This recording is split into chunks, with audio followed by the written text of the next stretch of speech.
C'est donc une étape historique pour l'art urbain en France. Cet art tant décrié durant de longues années, le Centre Pompidou à Paris intègre plusieurs œuvres de ce mouvement artistique à sa collection. Tout un symbole, je le disais, et avec nous pour en parler, Yannick Boesso. Bonsoir Yannick, fondateur du salon Urban Art Fair. C'est le plus grand salon dédié à l'art urbain qui a lieu depuis 2016 à Paris. Et puis vous êtes un fin connaisseur de ce milieu de l'art urbain. Donc on va parler de cela ensemble dans un instant. Premier artiste en tout cas à intégrer la célèbre institution parisienne, c'est donc Gérard Zloty-Camien, 83 ans et toujours actif.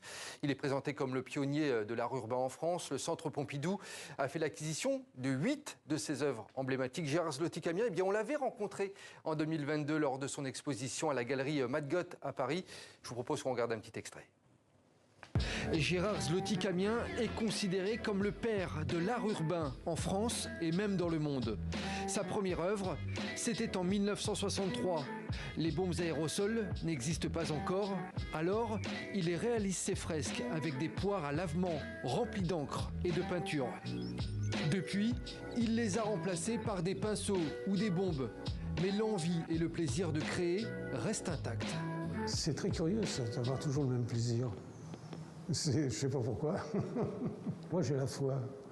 C'est très marrant d'ailleurs, parce que moi, quand je fais 4 dessins, j'ai envie de continuer parce que je n'ai pas encore fini. Je ne suis jamais fatigué parce que je n'ai pas d'obligation de le faire. Premier artiste à intervenir dans la rue en toute illégalité, il peint ses œuvres habillé en costume 3 pièces, sans oublier son attaché case ou sa valise, avec à l'intérieur des bombes de peinture, bien entendu, mais aussi un pyjama, au cas où la police l'arrête et le place en garde à vue pour la nuit. Il était peut-être minuit ou quelque chose comme ça sur les trucs. Et il y a un quart de police qui s'arrête, il y a un officier qui descend et qui me dit « C'est pas mal ce que vous faites, mais il faut que vous partiez, parce que si je reviens dans une demi-heure, je suis obligé de vous coffrer. » Mais je n'efface pas mes œuvres dans la rue, je ne l'efface pas. La rue appartient au monde extérieur, de toute façon. D'abord, la rue ne m'appartient pas, ça c'est déjà la première chose. Je la vole, quelque part. Sacré personnage, Gérard Zloty-Camien. C'est une sacrée reconnaissance pour ce pionnier de l'art urbain en France que de rentrer au Centre Pompidou. Tout à fait. 70 ans après avoir peint les palissades, en fait, pendant la construction de Beaubourg, au même titre que Ernest Pignon-Ernest et d'autres. C'est une belle reconnaissance, 45 ans après. Et tout à fait. Et du coup, en fait, on peut noter aussi qu'il y a d'autres artistes qui sont rentrés aussi au Centre Pompidou. On en parlera peut-être après, notamment Leke Soat. Donc c'est une grande première. Mais c'est aussi quelque chose qui est finalement un petit peu logique, puisque le cubisme, par exemple, est rentré 50 ans après en institution, après son existence. C'est le cycle de l'histoire de l'art, en gros, c'est ça que vous voulez dire. Pourtant, l'art urbain, il a été décrié pendant des années, il est encore décrié parfois en France. On dit ça salit les rues, c'est illégal, mais il rentre dans les musées, au niveau de la symbolique, c'est assez important.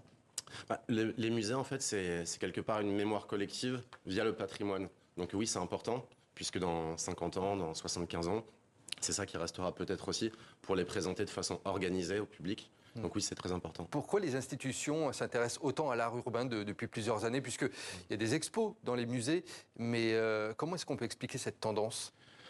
Alors, je ne sais pas si les institutions s'intéressent vraiment encore énormément à l'art urbain. Alors, il y a des expositions, et il n'y a pas toujours d'acquisition comme ça. Ce qu'on peut noter par contre, c'est aussi qu'il y a des musées d'art urbain qui s'ouvrent un peu partout dans le monde.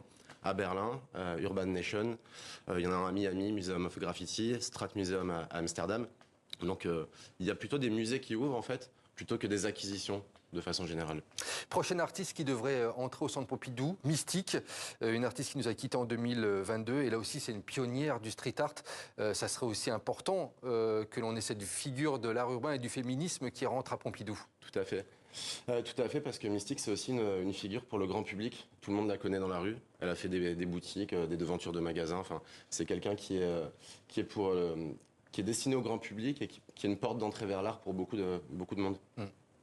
Après Mystique, après Gérard Zloty-Camien, on peut prendre les paris. Qui est-ce qu'on peut imaginer? Invader, par exemple? Ça, c'est déjà fait, presque. Mais sur l'extérieur du centre Pompidou. Oui, il a mis une mosaïque il n'y a pas longtemps sur Pompidou. Ça, c'est important, c'est aussi une... On la voit d'ailleurs à l'écran, voilà, je pense que ça fait sens, en fait, puisque l'art urbain, c'est vrai qu'on se demande souvent pourquoi c'est en galerie, pourquoi c'est en musée. L'art qui est en musée, qui est en galerie, c'est de l'art contemporain, c'est de l'art qui est fait en studio.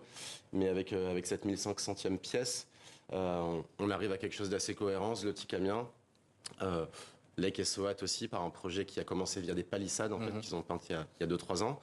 Et Invader en extérieur, en fait, pour donner aussi à voir au grand public. Et pas besoin de rentrer toujours dans le musée pour avoir une pièce visible. Votre salon Urban Art Fair tiendra sa 8e édition au Carreau du Temple à Paris fin avril. Vous sentez un intérêt croissant du public, des collectionneurs, année après année, pour l'art urbain ? Oui, tout à fait. Et nous, ce qui nous a vraiment aidé sur ce salon aussi, c'est la communauté autour de cet art. Les gens se déplacent et suivent les artistes, notamment via les réseaux sociaux, puisque clairement, c'est un art qu'on peut prendre en photo, qu'on peut partager. Et ces artistes ont beaucoup de personnes qui les suivent, ils sont très, très vus. Et donc, quand on les réunit ensemble sous une même chapelle, forcément, ça donne envie de venir les voir. Yannick Boesso, vous pensez qu'un jour on étudiera dans les livres d'histoire ou à l'école le mouvement street art comme on a étudié des mouvements anciens ou des grands maîtres de la peinture, par exemple ? Oui, je pense. Alors, est-ce que ce sera dans toutes les écoles ? Je ne sais pas. Mais ce qui est sûr, c'est que c'est très didactique. Il y a une évolution qui est assez visible. C'est un marqueur de notre époque aussi, l'art urbain. Ouais, c'est ça. Ouais. Il y a différentes apparitions un petit peu partout dans le monde, mais il y a des choses. Voilà, il y a le graffiti sur les trains pour être vu à Manhattan, quand on est dans le Bronx, qu'on a envie de mettre son nom un petit peu ailleurs aussi, d'exister. Il y a plein de choses qui sont assez faciles à expliquer et qui sont des vraies portes d'entrée vers l'art. Et je pense que ce serait une bonne chose de l'expliquer à l'école. Ouais. Et effectivement, c'est aussi pour ça, je pense que le Centre Pompidou a voulu acquérir ses œuvres, c'est pour avoir une partie de l'histoire de l'art également entre ses murs. Merci beaucoup Yannick Boesso. Je rappelle que vous allez être au Salon du Urban Art Fair dont vous êtes le fondateur fin avril à Paris. Pour tous les amateurs de street art, on pourra découvrir de très très belles pièces. Merci à vous. Merci beaucoup.